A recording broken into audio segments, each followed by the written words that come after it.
lunaku olw'ejjo kyategeerekeseeko nti UPDF Amendment Bill ebbago eryo eryateekebwa ku ya Parliament wiiki eno gye tuli mu kuba emabega lunaku olw'okubiri olwa wiiki ejja egenda kuba eyisibwamu okufuuka etteeka erijjuvu. Kakati njagala kutegeeza gwali ku Point Media UG nti ababaka bangi nnyo naddala abo ku ludda oluvuganya gavumenti balowooza era bo bavaayo okutegeeza nti etteeka lino liri mu kuleetebwa mu bulungi oba bwa bulungi bwa Munnayuganda yenna wabula okunyigiriza abo abali ku ludda oluvuganya gavumenti Mwami Yoweri Kaguta Museveni abeere nga asobola okusigala mu bukulembeze bw'eggwanga lino erya Uganda nga tewali kimusumbuwa era nga asobodde okusirisa abo bonna ababadde banoonya enkyukakyuka. Twalabyeko obaka okuva ewa Joel Ssenyonyi leader of opposition ng'avaayo okwemulugunya awamu n'omukulu Robert Kyagulanyi Ssentamu president w'ekibiina ekya National Unity Platform biki bye baavuddeyo okwongera okukubiriza abo ababaka nga kwotadde n'aba NRM bonna kiki kye bandikoze ddala mu butuufu bwe babayeba nga bakyayina omwoyo gw'eggwanga lino erya Uganda. Kakati nno mu katambi kano tugenda kuba tukuba ttooki mu nsonga Honorable Ssemujju NGANDA zaavuddeyo okwongera kujjukira nti nno omwami ono alivako bulungi nnyo fulo ya Parliament ku TV ez'enjawulo ku maredio ag'enjawulo era ng'olunaku olw'ejjo we yabaddeeko mu studio eya RDM Honorable Ssemujju NGANDA yavuddeyo okuwa endowooza ye ku ki ekituufu General Yoweri Kaguta Museveni awamu ne mutabani we omuduumizi w'eggye ly'eggwanga erya Uganda kye baluubirira okugezaako okulaba nga bayisa UPDF Amendment Bill ey'omwaka guno 2025. Tulina akatambi tugenda okubanga tukuwa bulungi nnyo era nga ako ke tugenda okubanga tuddako oluvannyuma lw'okubuuzaako kuno. Ankubuuzaako osiibye otya osuza otya wonna w'osinziira okubanga oli mu kulaba omukutu ogwa Point Media UG olunaku olwaleero lwa Sunday ennaku z'omwezi 18 tuli mu mwezi ogwokutaano omwaka 2025. Twongera okutegeeza gwe wenna ali eyo nti ensonga ez'ebyobufuzi updates zonna wano ku mukutu wogenda okubanga ozijja n'olw'ensonga eyo genda bugenzi wali eri ku kibanja kyaffe eky'omukutu ku YouTube ateekako Point Media UG subscribinga teekako notification bell likinga sharinga ate era commentinga tubeere nga tutambulira wamu. Mu kiseera kyekimu njagala okujjukiza Ssaalongo Muwonge Lukwata omusawo ow'ekinnansi akutegeeza nti gwe wenna ali eyo ng'olina ekizibu oba ebizibu eby'enjawulo genda mu maaso obeere ng'omutuukirira agenda kuba akolako bulungi nnyo era ensonga zo zijja kuba ziteerera ddala. Ennamba kwogenda okumusanga eri noti 7 noti 4 89 ate ya MTN eri noti 7 noti 1 4 mwasobodde okumutuukira mu buntu Ssaalongo Muwonge Lukwata asangibwa wali eri ekyaggo mukono ajja kuba kukolako bulungi nnyo nkakasa nti ebizibu byo byonna bijja kuba ate biggwawo. Kati nga bwe nkutegeezezza tugendako mu katambi ak'omubaka Honorable Ssemujju NGANDA ng'agenda maaso okuttottala ensonga biki ebiruubirirwa ebya General Museveni okuyisa etteeka lino. Katufune akatambi kano. Mr. Museveni, even at the beginning of this parliament, he was persuading NRM MPs to change the constitution to remove bail. In the meetings they had with him, some of them, by the way, spoke very well and forcefully. They told him under the constitution, you are the only one who cannot be arrested. All of us are candidates. We are therefore not going to allow you to remove bail and then you begin, and God is very good. Within a few months, you had NRM MPs arrested that they were soliciting money during budget processing. One of them actually who spoke forcefully before Museveni, I'm not even sure whether Museveni was not revenging on him, the Honorable Akamba. He gets arrested.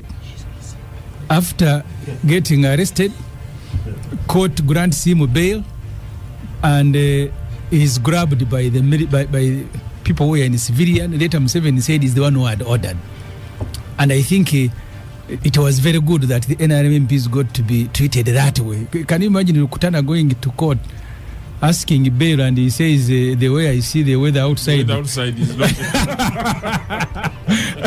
I am not going to process bail. The clouds were. Yes, I'm not going to process bail. So on that occasion, the NRM, but the point I'm making, Oscar, is that the context is that Museveni doesn't want bail given. So if he doesn't want bail given, these courts are under immense pressure to give bail. So the only court that is not under pressure is the military court. And then two, he was accusing these ordinary courts of delays.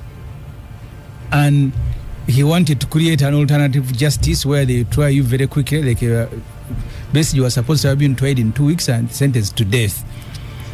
Since then, when they told them you transfer the file to civilian court, they don't have evidence. We were in a car when they were applying, we need the BSG's phone to begin collecting evidence. So which means in court martial, they did not need the evidence. They were just going to convict him. So that context must, because that's the intention. Sometimes I'm told in courts of law, even the intention of the framers becomes part of the processing. The judges will look at the intention. What was the intention?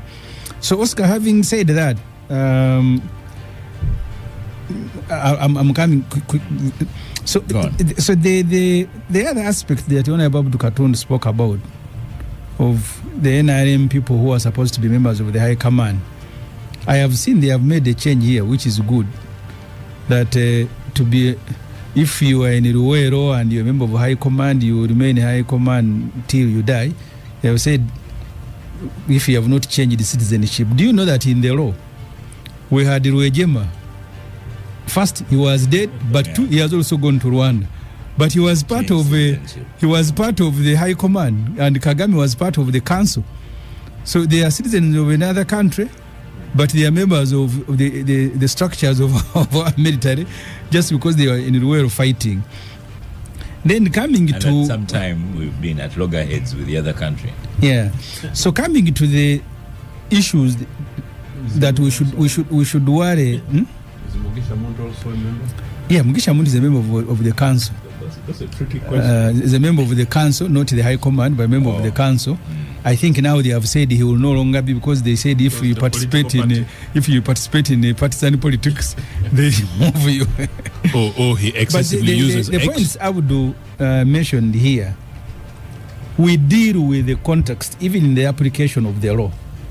Abdu, as our former Shadow Attorney General, was in a meeting with Rugunda and Nanda, people who were leading us in Parliament at that time, to try to interpret sections of the Public Management Act that deliberately Kaihura was misinterpreting to say he has powers to grant permission to the area and so on and so forth. But the debate didn't start with the interpretation. We warned everybody during the consideration of the law in Parliament that the moment you pass it the way it is, we are in trouble. They said, no. And they spoke very well. That no, you see, it happens everywhere. In the UK, they also regulate rallies, what. That universality is always applied by mafia to make everybody believe that their motivation is not bad. And the law was made. Thank God I was dragged out of Parliament by police. They were referring me, Amama Mbabas wanted me to be taken to the disciplinary committee. And I thank God that the very first person to be arrested under the public management was Amama Mbabas by Kawesa. I have Kaseja here saying, don't be duped by those good things in the bill.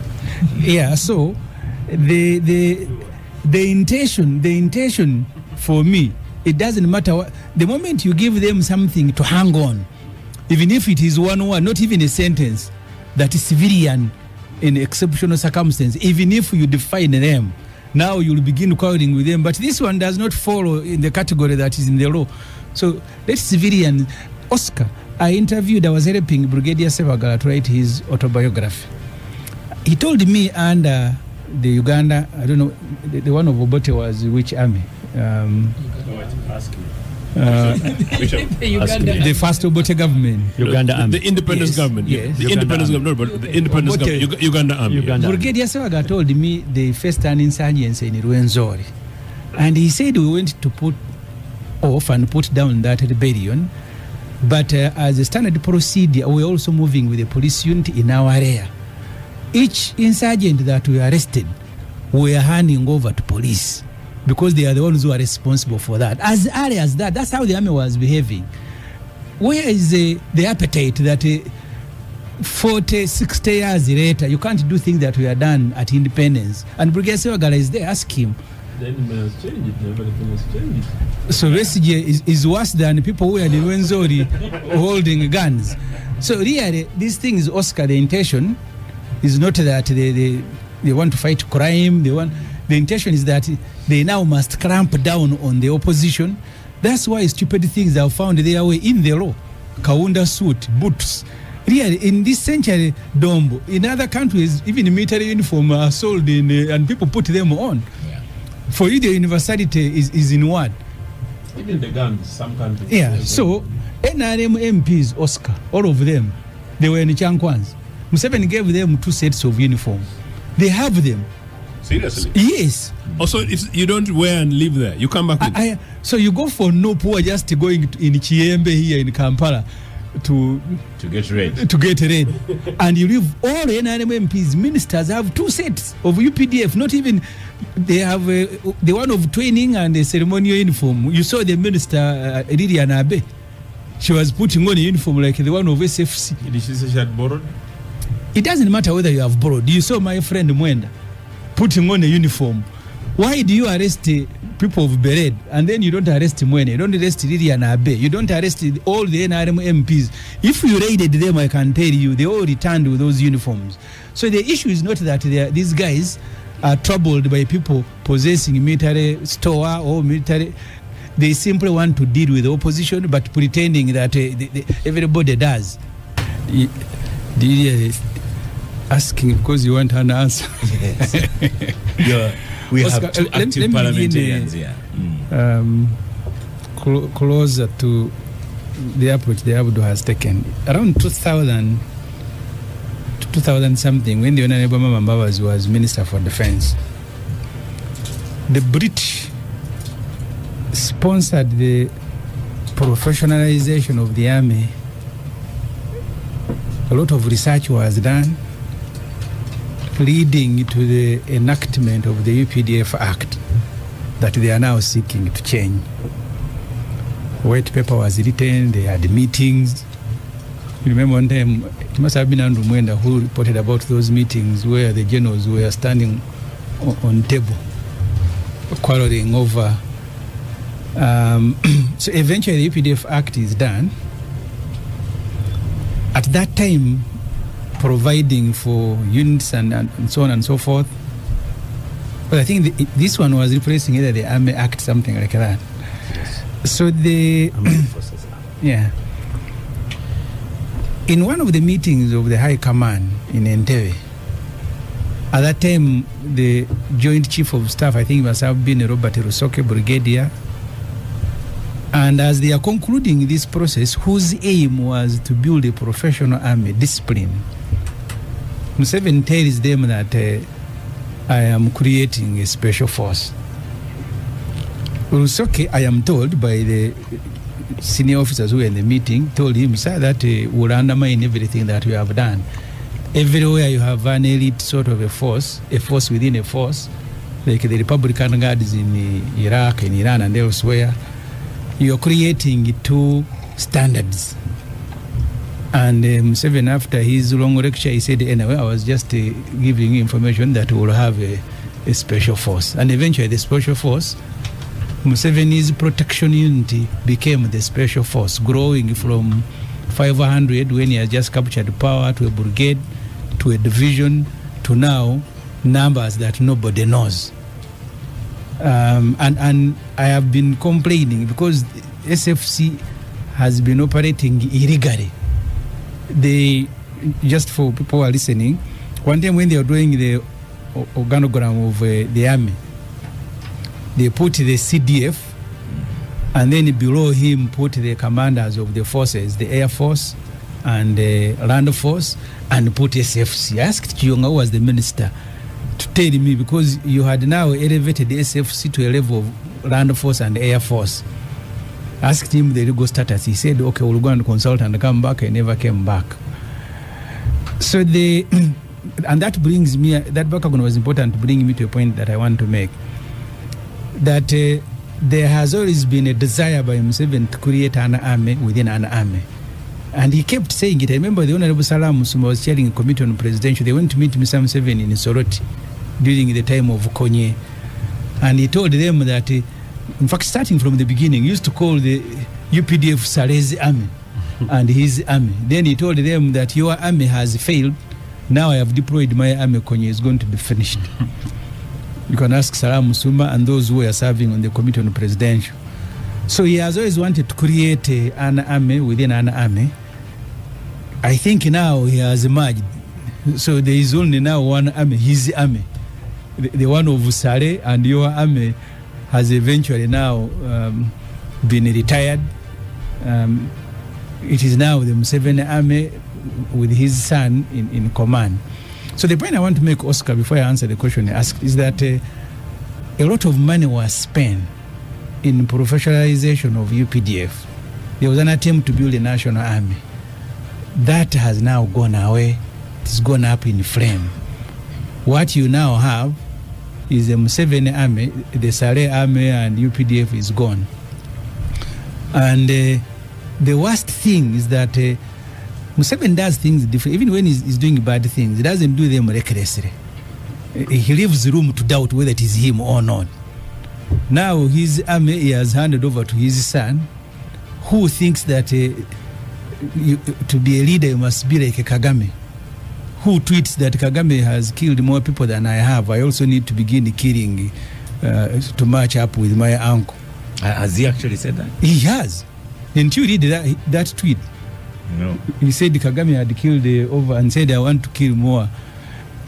But is there anything that Moz cannot tweet, Oscar, for you even to ask whether he has tweeted it? Is there anything? So this I know bill, he has published today that he wants to tweet you. So it's okay. I'm your protector. So because Museveni has been doing two things: assembling a political infrastructure that creates some false hope, but also building an army for both regional but also internal to do politics. Now, the political infrastructure is slowly being replaced by the military. So the decision is the Muhoozi, not these NRM caucuses, the Dom was going to Chankwas, all that nonsense is going to stop.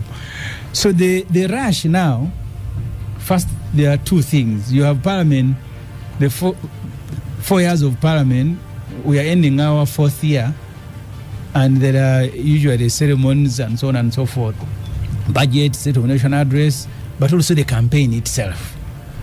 So everything that you want to do now, you want to rush it before these things begin. So, in fact, I am surprised that they delayed. They were supposed to have passed this long ago. There is NRM caucus in Entebbe on Monday, because some of the MPs are also uncomfortable because they know Museveni. I've told people Museveni is like a lion. When he's angry, he will eat anything around him. So sometimes you think it is Ssemujju, but Ssemujju is in Chazanga. If it is you around, you will be the one to be devoured by Museveni. So the rush is partly because of that. But also, I think Museveni looks now at Parliament as a machine. When you switch it off, so you don't have to waste your time, because he doesn't think that MPs are going to read this law and pass it because they have understood it. They are going to pass it because he has switched them on. So you guys pass my law. Kale oyo mubaka Honorable Ssemujju NGANDA ng'agenda maaso okutaanya ensonga. Mu kitundu kyaffe ekyokubiri tugenda kukomawo okuba ttooki mu nsonga bbiri bweziti ebisinga ku byo tusobodde okuba nga tubiwulira. Ensonga eya SFC Gen. Museveni okukola ejje erirye ku bubwe mu ggye ly'eggwanga erya Uganda. Newankubadde ebbanga eriwererako ddala kaakati tuzze nga tulaba Gen. Muhoozi Kainerugaba mutabani wa Gen. Museveni ng'avaayo okutegeeza nti ejje ly'eggwanga erya Uganda lirye. Ensonga ey'okubiri bwe butya Gen. Museveni okumala kaakati ekiseera wazzenga akozesa ababaka aba NRM okumuteerawo etteeka si olw'okuba baba balitegedde, si olw'okuba liba ligenda kuyamba eggwanga erya Uganda, wabula olw'okuba etteeka eryo liba ligenda kuyambako okukumira Gen. Yoweri Kaguta Museveni mu bukulembeze yabaffe. Mu myaka 8 Gen. Museveni ng'alabika okuba nga kaakati emyaka giri mu kumuwubira akatambaala, lwaki akyateekamu amaanyi mangi nnyo okulaba nga amateeka bannayuganda bangi nnyo ge bawakanya ate ye agenda mu maaso okugateekawo.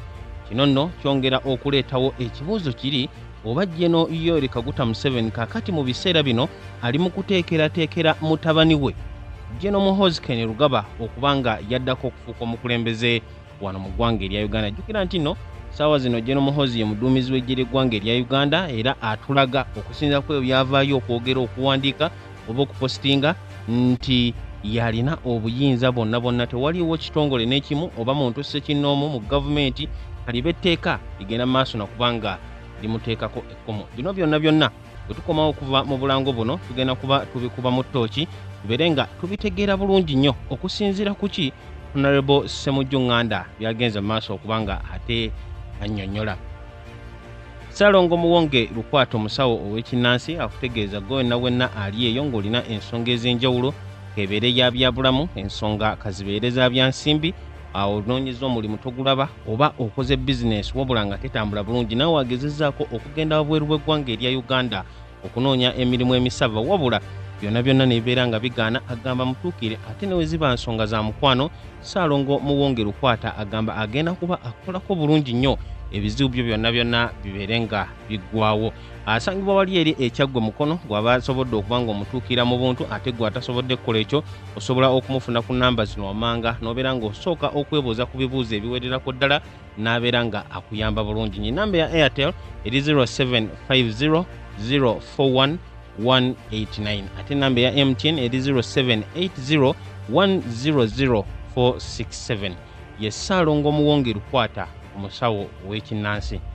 Bantu ba Katonda mbalamusizaako mwenna amanya n'eddoboozi Ssaalongo Muwonge Lukwata asangibwa ekyaggwe emukono. Kola ku bizibu bino wammanga otereeza amaka ensonga z'omukwano obufumbo buganye ezadde eriganye oli mityala w'amayanja empapula zaabula otereeza lubaale wa kika aganye balongo be bakuluma oliko eddogo jangu ewange nkutereeze mu nsonga eyo aneetaaze nsangibwa kyaggwe emukono oba yita ku nnamba z'essimu zino wammanga 075000411 oba 078010046 ku WhatsApp bweri totya lugendo nga tonnalutambula.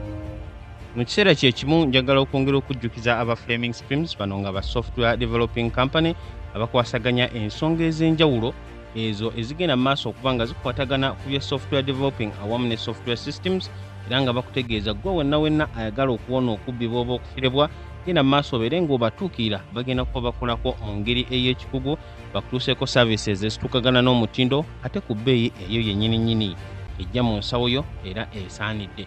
Ba Flaming Streams bagamba nti bakola ku projects okuli web ne mobile applications gwazeetaaze bwayagala modern websites real time systems oba customized dashboards byonna genda mu maaso obeere ng'obatuukira. Ayagala okumanya ebisingakaawo osobola obatuukira ku nnamba zino wammanga. Ennamba eya Airtel eri noti 7 noti 6 4 0700640450. Nnamba eyo ne ku mukutu ogwa WhatsApp ogenda gisangako bulungi nnyo ekitegeeza nti nako osobola oweerezaako obaka ensonga zo ne zikolebwako. Email yaabwe eri flamingstreams@gmail.com. baweerezeeko obaka oba nnyonnyole ki kyoyagala butya bw'okyagala kukakasa nti ogenda kuba ofuna ekyo ekisingayo bwe kituuka ku bya software developing awamu ne software systems. Be ba Flaming Streams batuukire kukakasa nti tojja kubanga wejjusa. Okyali ku mukutu gwa Point Media UG webale nnyo webalire ddala gwe akyatuta obudde okubanga otugoberera ensonga ze tulimu zeezo ez'ebyobufuzi wano mu ggwanga lyattu erya Uganda. Okusingira ddala kaakati ekiri ennyo ku mitwe gy'Abannayuganda ekiri ku mimwa gy'Abannayuganda y'ensonga eya UPDF Amendment Bill y'omwaka gwa 2025 gye twalabyeko nti Jeno Museveni ali mu kukola buli kimu kyonna ekisoboka okulaba nga ku lunaku olwokubiri eno eyisibwa. Kakati mu katambi kano tuli mu kutunuulira ensonga oba analysis owa Honorable Ssemujju Nganda gwe tumanyi obulungi ennyo nti okumala ebbanga kaakati agenze mu maaso okuteeka akazito ku famire ya Jeno Yoweri Kaguta Museveni mu buli ngeri yonna era buli mukisa gonna gw'aba afunye agenda mu maaso omukulu ono okulaba nga agukozesa. Kakati nga tusoose okwogera ku butya Jeno Museveni bwazze ng'akozesa aba NRM okuyisaamu amateeka ago agegenda okumuyamba okusigala mu buyinza. Mujja kujjukira nti omwaka guno nga gutandika Honorable Ssemujju atugamba nti omulundi gwokka bwe yakalaba aba NRM nga bavaayo okuwakana ne baluma n'ogwengulu nga bagamba nti bajja kuyisiza General Museveni tteeka. General Museveni we yali ayagala bail awamu ne police bonds zibeere nga zigibwawo okusinziira ku ye ng'agamba nti oyo yenna abazizza omusango ate tewali nsonga lwaki kooti oba poliisi ebeera eba emuta ate agende yeegazaanye kyokka nga azizza omusango. Okusinziira ku Ssemujju, ogwo gwe mulundi gwokka gwe yakakakasa nti ababaka ba NRM bagaana olw'ensonga nti nabo bennyini basobola okukwatibwa ne babeera nga tebaweebwa bail. Kakati olw'ensonga eyo nti nabo baali basobola okufuuka ba victims mu mbeera eyo, aba NRM tebakkiriza. Wabula waliwo amateeka agawererako ddala agagiddwawo oba ssemateeka akyusiddwa ng'abaka ba NRM tebagakyusa olw'okuba bagategeera, tebagakyusa olw'okuba bulungi bwabo abantu be bakiikirira oba eggwanga erya Uganda lyonna okutwaliza awamu, wabula olw'okuba mukama waabwe abeera abalagidde. Era okusinziira ku Ssemujju agamba nti palamenti erabika okuba nga tekyalina mugaso we twogera kaakati. Mujja kujjukira mwaka gwa 2025 term limits General Museveni yazijjawo era ng'akozesa ababaka ba NRM. Mwaka gwa 2018 age limit yes n'agijjawo era ng'akozesa ababaka ba NRM newankubadde bannayuganda bangi nnyo baavaayo okulaga nti ekyo baali tebakisiimye. Gye buvuddeko wano eno Coffee Amendment Bill era nga bannayuganda bangi nnyo bali mu kugiwakanya. General Museveni yasobola okukozesa ababaka ba NRM ne bagenda mu maaso okugiyisaamu era n'afuna kyayagala. Kaakati ku tteeka lino oba ebbago erya UPDF Amendment Bill 2025, Ssemujju agamba nti ababaka ba NRM tebagenda kugiyisa olw'okuba etegeereke oba olw'okuba bagitegedde, naye bagiyisa olw'okuba mukama waabwe bw'atyo bw'akyagala. Wali mu kumpuliriza, etteeka lino eno singa linaayisibwa oba ebbago lino singa linaayisibwa ku lunaku olw'okubiri wiiki ejja, zigenda kubeera ennaku z'omwezi nga 2. Singa ebbago lino linaayisibwa, ekyo nno kijja kuba kitegeeza nti abo abali ku ludda oluvuganya gavumenti bakiguddemu era kkooti ez'amagye zijja kuba zikomyewo. Kati Ssemujju agamba nti ebintu bingi nnyo ebikyamu ebiri mu bbago lino wabula nga bigenda kuba biyisibwa olw'ensonga nti abali ku ludda oluvuganya gavumenti tebalina nnamba ziwera okuwakanya abo aba NRM. Ensonga ey'okubiri Honorable Ssemujju gy'asobodde okuba nga akoonako y'ensonga eya SFC Special Force ejje erikuuma General Yoweri Kaguta Museveni. Asobodde okutunnyonnyola butya ejje lino bwe lyajja okuba nga libeerawo, wabula ekyo ekibadde kitamanyikiddwa ky'ekyokuba nga ejje lino erya SFC libadde likola nga teriri mu mateeka naye ng'ate weeriri. Kaakati mu UPDF Amendment Bill 2025 egenda okuyisibwa ebeere ng'efuuka etteeka, ejje lino eno kaakati nalyo baalifudde division nga bw'olaba UPDF Land Forces, UPDF Air Forces awamu ne UPDF Water Forces oba Marine Forces ne SFC nayo kaakati egenda kuba efuuka division mu UPDF, ekitegeeza nti General Yoweri Kaguta Museveni ajja kuba akoze ejje erirye ku bubwe mu ggye ly'eggwanga lino erya Uganda. Bino byonna lwaki General Museveni abikola? Jjukira nti nno yakajja abeere ng'aweza emyaka 8 ali mu kunukkiriza emyaka 4 nga ye mukulembeze w'eggwanga lino erya Uganda. Era General Museveni gwe ali mu kumpuliriza ku Point Media UG osobola okugamba nti kakati akaddiye era emyaka giri mu kumuwubira akatambaala, wabula amaanyi akyateekeramu ddala okulaba nga akola ebyo byalowooza nti nno bye bigenda okumuyamba ye ng'omuntu. Ekintu ekireetawo okwebuuza oba bino byonna kakano General Museveni ali mu bikolera mutabani we General Muhoozi abeere nga ate asobola okusigala nga ye mukulembeze w'eggwanga erya Uganda yene wanaaba avuddewo. Bino byonna Honorable Ssemujju agenze maaso okubikuba mu ttooki, wabula wano sigenda kuba nga nsukkawo ebyo eby'omu ku ebyo bye tusobodde okuba nga tufunirawo era nga bulijjo tugenda maaso okutuusaako embeera yonna ey'ebyobufuzi wano mu kisaawe eky'eggwanga erya Uganda. Tuweerabira ku subscribinga, okulikinga, okusharinga awamu n'okukomentinga nga bulijjo. Kamere nga nkwagaliza Sande ennungi, temwerabira okukomentinga, mubere bulungi era mwerabe.